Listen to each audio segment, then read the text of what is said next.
অঙ্গনবাড়ী কৰ্মী, মিনি কৰ্মী আৰু সহায়িকাসকলক জ্ঞাতাৰ্থে জনাবলৈ ওলাইছোঁ এক অতি গুৰুত্বপূৰ্ণ খবৰ। হেল্ল' ফ্ৰেণ্ডছ, মই জিনিতা নাথ। মোৰ অন্য এটি ভিডিঅ'লৈ আপোনালোক সকলোকে জনাইছোঁ স্বাগতম। যিসকল বন্ধু বান্ধৱীয়ে মোৰ চেনেলটো নতুনকৈ চাই আছে, প্লিজ চেনেলটো ছাবস্ক্ৰাইব কৰি ল'ব। অঙ্গনবাড়ী কৰ্মী, সহায়িকা বাইদেউসকল, মোদী চৰকাৰৰ তৃতীয় কাৰ্যকালৰ প্ৰথমটো বাজেট যোৱাকালি সদনৰ মাজমজিয়াত দাখিল কৰিলে কেন্দ্ৰীয় চৰকাৰৰ বিত্তমন্ত্ৰী নিৰ্মলা সীতাৰমণ ডাঙৰীয়ানীয়ে। কি আছে কেন্দ্ৰ চৰকাৰৰ এই বাজেটত? অঙ্গনবাড়ী কৰ্মী, সহায়িকাৰ দীৰ্ঘদিনীয়া মাননি বৃদ্ধিৰ দাবীৰ কিবা প্ৰসংগ বিত্তমন্ত্ৰী ডাঙৰীয়ানীয়ে দাখিল কৰা বাজেটত স্থান পাইছিল নে? কি পালে অঙ্গনবাড়ী বাইদেউসকলে মোদী চৰকাৰৰ তৃতীয় কাৰ্যকালৰ প্ৰথমটো বাজেটত? কেন্দ্ৰ চৰকাৰৰ বিত্তমন্ত্ৰী নিৰ্মলা সীতাৰমণ ডাঙৰীয়ানীয়ে 23 জুলাইত সদনৰ মজিয়াত বাজেট দাখিল কৰি প্ৰায় 1.5 ঘণ্টামান বক্তব্য ৰাখে। বিত্তমন্ত্ৰীয়ে দাখিল কৰা বাজেটত দেশৰ বিভিন্ন ক্ষেত্ৰত বিভিন্ন দিশ সাঙুৰি লৈছে যদিও কোনো স্থান নাপালে অঙ্গনবাড়ী বাইদেউসকলে।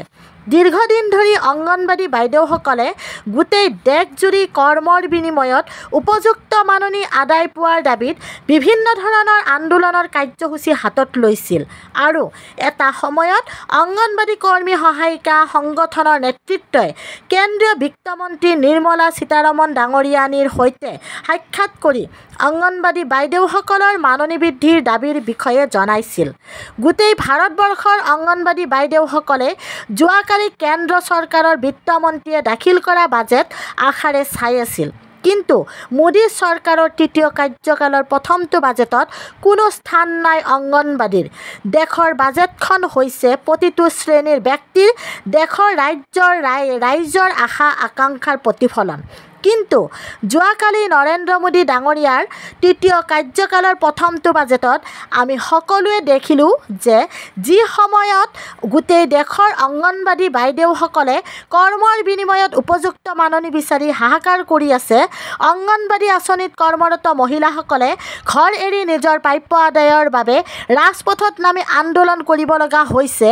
তেনে ক্ষেত্ৰত মহিলা সবলীকৰণৰ কথা কোৱা মোদী চৰকাৰৰ তৃতীয় কাৰ্যকালৰ প্ৰথম বাজেটত অঙ্গনবাড়ী আঁচনিত কৰ্মৰত মহিলাখিনিৰ দীৰ্ঘদিনীয়া দাবীৰ স্থান নোপোৱাটো অতিকৈ দুৰ্ভাগ্যজনক।